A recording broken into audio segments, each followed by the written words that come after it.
Hi, I'm John Holden, and welcome to Earth. We're starting off the show here in one of the most remote places on Earth, the upper northwest province of Canada, near the Arctic Circle. It's one of the few places on this planet where diamonds are mined, but the story of mining diamonds today is much more than a story of discovery and perseverance. It's also a story of sensitivity to the environment and the indigenous people who live here, as you're about to see.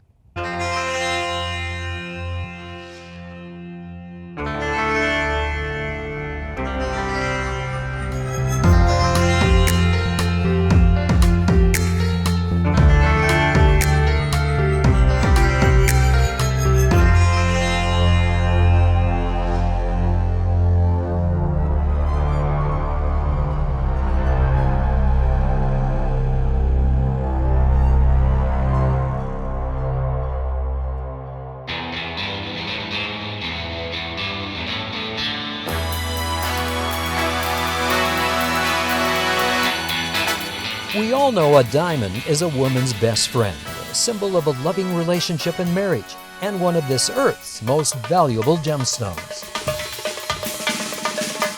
Diamonds are so valuable because they're deeply meaningful.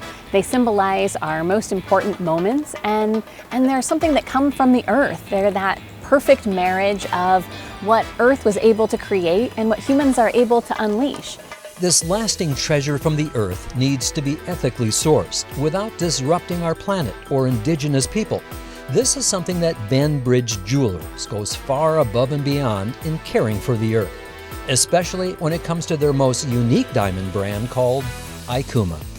At Bridge, we believe in community consciousness, and part of that is understanding where our beautiful jewelry comes from. So we have two diamond brands at Bridge, our signature Forever Mark and our Akuma Diamonds. Both of them have a beautiful, responsibly sourced story that goes behind each one. The Akuma is a diamond brand that's traceable back to its source through its engraved tracking, something that Bridge has been doing for 17 years. On our Akuma Diamonds, we actually have a little maple leaf and a number on the girdle of each diamond, on the outside edge of each diamond. And with that number, you can actually trace your diamond back to its mine of origin to understand really where it came from.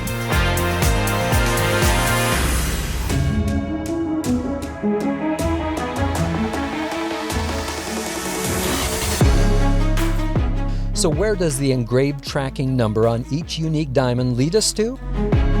The Akuma Diamond, it leads us here to the Northwest Territory of Northern Canada and the exact mine where the Akuma Diamond was first discovered. It's tremendously exciting to be able to trace the full journey of your diamond as it becomes part of your life and your story, to know this diamond story from the very beginning, from the original mine where it was found, the original rough weight that the diamond was, and then the date it was polished. You have that full story from beginning to end. This remote mine on the edge of the Arctic Circle is called the Gahcho Kué Mine, meaning a place where there are big rapids. It's the world's largest new diamond mine and the third diamond mine in Canada for the De Beers Group. And now it's only mine still in production in Canada, producing up to 6 million carats of diamonds per year. Canada's been a diamond producer for just about 21 years in total. This mine has been in production since 2016. We are just below the Arctic Circle.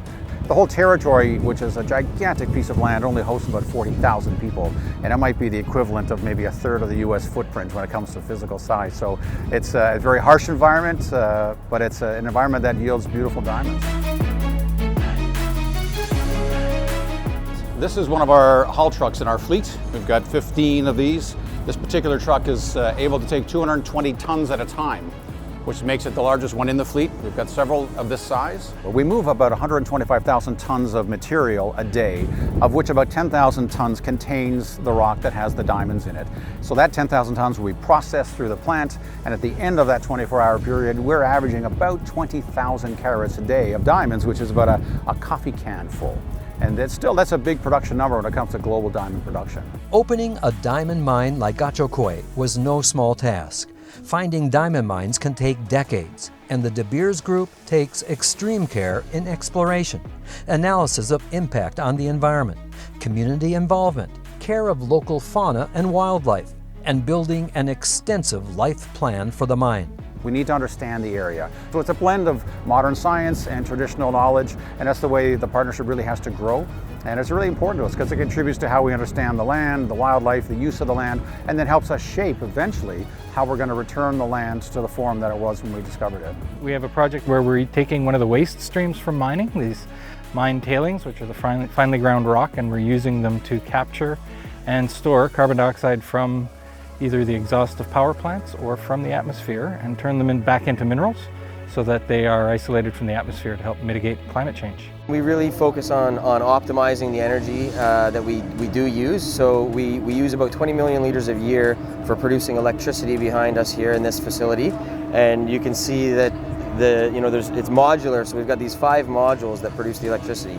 And what we do is we recover the heat from the generators, we scavenge that heat off, and we use that for heating all of the other buildings, all the facilities.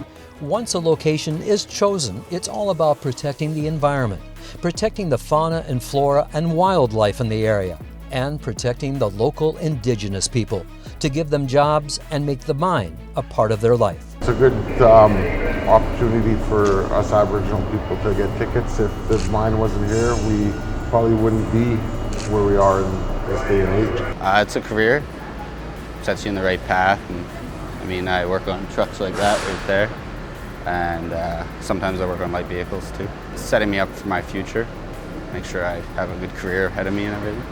Our main priority is, while we're a partner, we are giving opportunities to our community partners during the life of the mine, and so that there's a capacity that they can take beyond the life of mine after this is over that has helped them thrive. And from a wildlife and environment point of view, we know that we have to aim for zero harm and provide enhancements to the environment where we can. And we know we have to do that with modern science and our teams and working with our local partners and their traditional knowledge, and that's where the win-win will come. It's no wonder Canadian diamonds, like the Akuma, are revered for their quality and beauty and the ethical sourcing to attain them. A wearable time capsule that reflects millions of years of our Earth's history. It's very exciting to be here in person and see where our Akuma diamonds come from, to see the extraordinary lengths that the miners go to protect the environment, to contribute to society, and to really build for the future. It just gives so much more meaning to each diamond.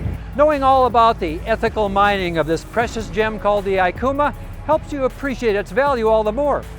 A gift from Earth with the deepest respect for its source.